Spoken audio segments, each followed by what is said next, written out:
Al-Imam Abu Hanifah adalah imam yang memang pada sampai hari ini pun masih digelar sebagai Al-Imamul A'zam. Ya. Adapun apa yang orang-orang kata, bahkan para ulama yang semasa dengan Imam Abu Hanifah kata tentang Imam Abu Hanifah, semuanya itu adalah ibarat zabat di dalam hidup manusia. Ya. Baik. Kemudian benarkah Imam Abu Hanifah itu tajrih? Imam Abu Hanifah memang betul ramai ulama yang mentajrih, mengkritik. Di antaranya adalah Al-Imam Al-Bukhari. Di dalam At-Tarikh Al-Kabir dia kata, menyebutkan Imam Al-Bukhari, menyebutkan Imam Abu Hanifah, dia kata dhaifun taraku haditsahu. Ya, Imam Abu Hanifah adalah dhaif dan hadisnya ditinggalkan oleh para ulama. Baik.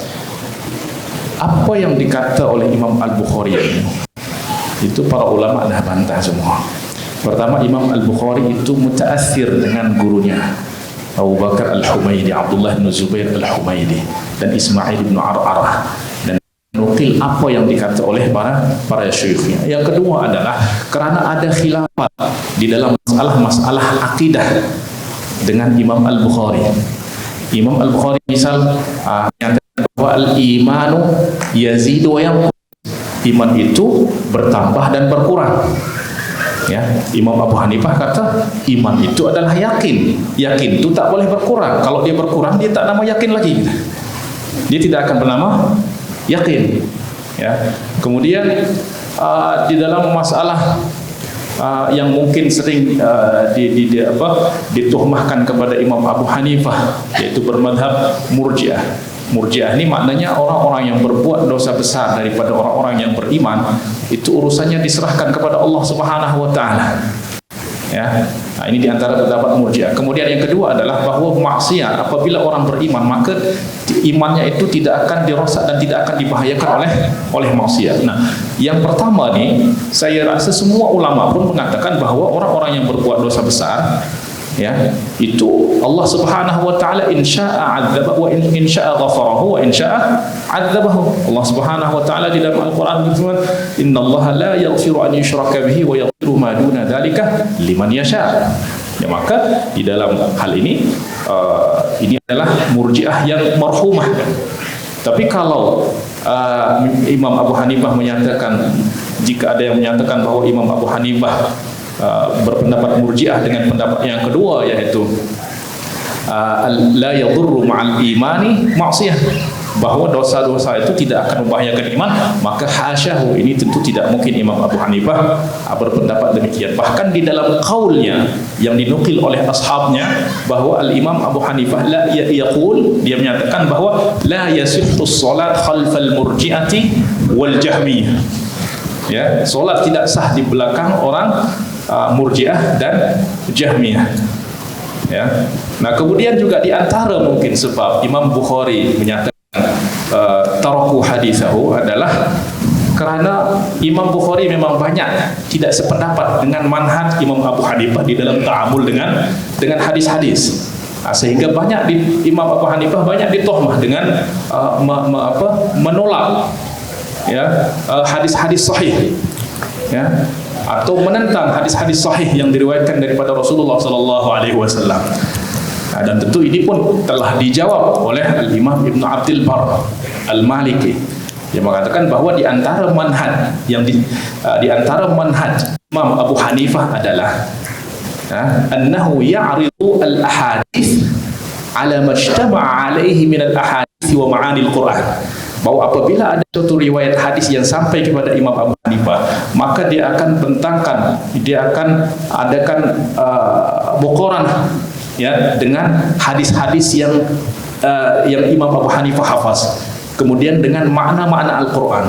Apabila dia mendapati bahwa, ya, hadis itu bertentangan, bercanggah dengan apa yang dihafaz daripada hadis dan makna-makna Al-Quran, maka Imam Abu Hanifah akan mengira ini adalah hadis yang syadz. Ya. Nah, maka oleh sebab itu, ya, ramai ulama ahlul hadis yang memang ramai di antara mereka yang memang tamasuk dengan zahirul hadis, itu yang menentang Imam Abu Hanifah dan memusuhi Imam Abu Hanifah. Ya. Al-Imam Sufyan Ibn Uyainah, ya, Sufyan Ats-Tsauri juga pernah bertanya kepada Imam Abu Hanifah tentang hadis al-bayyani bil khiyar ma lam yatafarraqa, ya, bahwa dua orang yang berjual beli ini masih memiliki pilihan untuk melanjutkan akad atau membatalkan ma lam yatafarraqa. Kata Imam Sufyan Ats-Tsauri, aku dengar engkau tolak hadis ini, padahal hadis ini adalah hadis yang sahih. Ya. Akhirnya Imam Abu Hanifah kata apa? Fa kaifa idza kana fi sijnin aw fi safinah? Artinya apa? Imam Abu Hanifah berpendapat bahwa yatafarraqa ini bukan makna berpisah secara fisikal, tetapi berpisah di sini maknanya apa? Berpindah daripada percakapan tentang akad kepada perbincangan lain, kepada percakapan lain. Maknanya dia sudah berpindah. Sebab apa kata dia? Kalau makna tafarraqa di sini adalah tafarraqa secara fisikal, maka macam mana kalau dia berjual beli dalam penjara, nak berpisah dalam bilik penjara, macam mana dia nak berpisah? Atau dia ada di safinah, macam mana dia nak berpisah? Nah, maka dia tidak menolak hadis, tetapi terkadang dia melihat di situ menggunakan akal, ya, ra'i di dalam memahami hadis Rasulullah sallallahu alaihi wasallam. Maknanya tak cukup mengambil dengan zahir hadis. Itulah sebab mazhab Abu Hanifah ini dikenal dengan al-ara'iyyin. Ra'aita law kadza wa kadza, ra'aita al-ara'iyyin, ya. Maknanya dia punya banyak pandangan-pandangan yang pada hari itu belum berlaku lagi. Tapi dengan pikiran-pikirannya yang memang dah melampaui masa itu, dia mencari hukum bagi sesuatu yang sekiranya akan berlaku di kemudian hari. Ya. Bahkan tentang solat di flight pun, manusia mungkin hari itu tak pernah terbayang akan berlaku seperti itu. Tetapi di dalam Imam Abu Hanifah itu dah bayangkan sekiranya nanti manusia itu terbang, macam mana dia solat? Apakah solat dia sah? Itu dah dicari hukum, ya, oleh Al-Imam Abu Hanifah. Ya, oleh sebab itu Syekhuna Nuruddin Ali Jum'ah mengatakan, ya, banyak di antara masalah-masalah semasa itu kita dapati jawabannya di dalam mazhab Abu Hanifah. Oleh sebab itu di dalam Darul Iftah Al-Misriyah itu banyak kita jumpai itu menjadikan mazhab Imam Abu Hanifah sebagai pegangan, ya. Nah, maka oleh sebab manhaj Imam Abu Hanifah tersebut di dalam cara berinteraksi dengan hadis, bertaamul dengan hadis, itulah yang menjadikan Imam Abu Hanifah banyak dimusuhi oleh ahlul hadis, ya. Tetapi semua dah diberikan jawaban oleh para ulama, ya. Nah, maka sekali lagi apa yang dikatakan kepada Imam Abu Hanifah, semuanya itu adalah kotoran-kotoran yang bersifat artinya yang tidak akan mengotori, ya, kebesaran daripada Imam Abu Hanifah. Bahkan Imam Ibn Abdul Bar mengatakan bahwa cukup menunjukkan kepada kebesaran Imam Abu Hanifah, ya, banyaknya orang-orang yang hasad kepadanya, ya, ramai orang hasad kepadanya oleh sebab fitnah, oleh sebab zakat, oleh sebab kecerdikan, kepintaran dan kebijakan yang dimiliki oleh Imam Abu Hanifah, ya. Kemudian dia kata, ara'aita, tidakkah kamu melihat kepada Sayyidina Ali bin Abi Thalib, dia memiliki darjat yang tinggi, wa ma'adzalika halaka fihi fi'atan, ya, tetapi telah celaka berkenaan dengan Imam Ali ini dua kelompok, yaitu ada orang yang mubalaghah, ifrat di dalam Imam Ali, Sayyidina Ali, dan ada di dalam mencintai Sayyidina Ali, dan orang yang ifrat di dalam membenci Sayyidina Ali. Tetapi semua itu tidak menurunkan derajat daripada Al-Imam Sayyidina Ali bin Abi Thalib. Maka demikian juga dengan Imam Abu Hanifah, Ya, nah maka sekali lagi bahawa semuanya itu adalah aqdar yang tidak akan mengotori lautan ilmu dan lautan daripada Imam Abu Hanifah. Ya, dan kalau kita melihat di dalam kutub tarajum misalnya Al-Imam Al-Hafiz di dalam Tahzibul Kamal, di sana tak ada satu pun dia sebutkan tentang jarh terhadap Imam Abu Hanifah. Yang dia sebutkan adalah pujian-pujian kepada Imam Abu Hanifah. Al-Imam Ibn Hajar juga ketika menterjemah Imam Abu Hanifah, tak ada dia sebutkan tentang semua yang disebutkan adalah pujian-pujian kepada Imam Abu Hanifah. Tak ada satu pun yang dia sebutkan tentang apa yang dikatakan kritik-kritik kepada Imam Abu Hanifah. Dan ini menunjukkan bahawa beliau tidak melihat bahawa semua itu adalah mimma yu'tabaru bihi. Ya, tetapi itu min babi hasadil aqran. Ya, adalah bentuk daripada hasad yang berlaku di antara sesama orang-orang yang semasa ataupun sama-sama kawan, para ulama dan lain sebagainya. Nah, memang itu banyak berlaku, ya. Tetapi itu tidak diambil. Oleh sebab itu di antara kaedah jarh wa ta'dil adalah, ya, kata Imam Ibn Abdul Bar, kata Imam Subki, di antara kaedah daripada jarh wa ta'dil maknanya kita mesti melihat kepada akidah kedua-dua ni, yaitu al-jarrah wal majruh. Ya, apabila ada perbezaan di dalam akidah, ya, ataupun di dalam masalah akidah antara al-jarrah dan al-majruh, apa yang dia tajrih kepada yang ini tidak diambil. Sebab apa? Sebab dia mentajrih oleh sebab perbezaan di dalam madhab ataupun di dalam masalah akidah, seperti yang berlaku kepada Imam Bukhari dengan Imam Abu Hanifah. Di sana ada perbezaan di dalam apa masalah akidah, kemudian di dalam masalah kaifiyatul ta'amul ma'al hadis hadis Rasulullah sallallahu alaihi wasallam.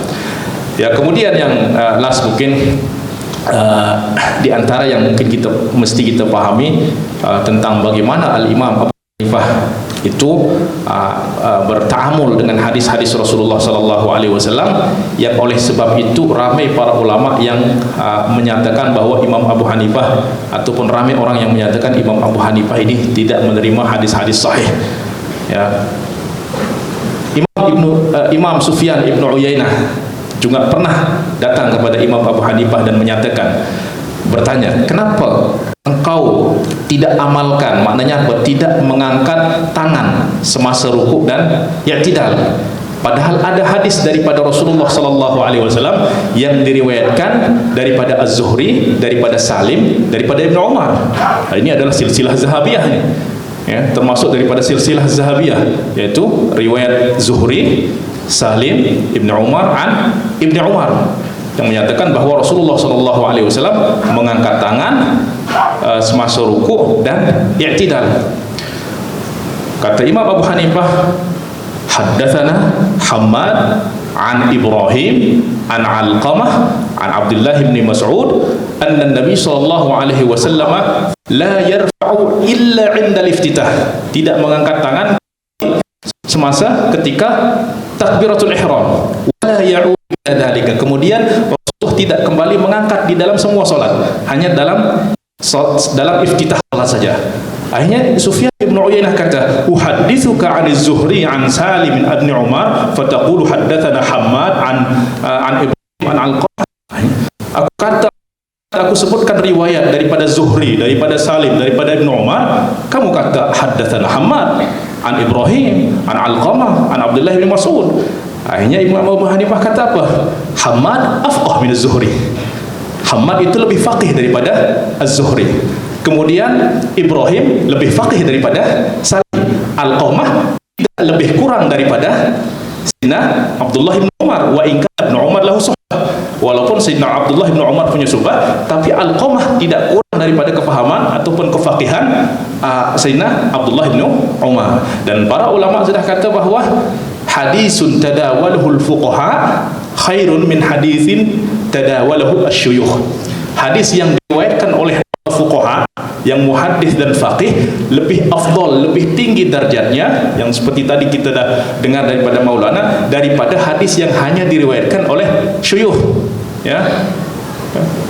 Oleh sebab itu, inilah di antara manhaj Al-Imam Abu Hanifah yang menyebabkan orang yang tidak faham atau mungkin dia hanya pandang secara sekilas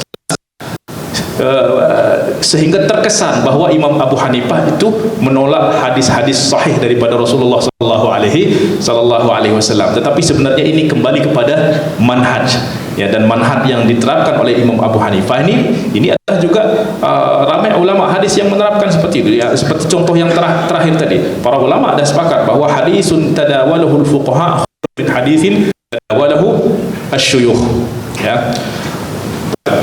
Mungkin itu saja berkenaan dengan tajrih Imam Abu Hanifah, ya. Dan kalau ditanya ada tajrih, tetapi semuanya itu adalah aqdzarun, ya, aqdzarun la yablughu an yakuna khabathan li bihari al-Imam Abi Hanifah, ya.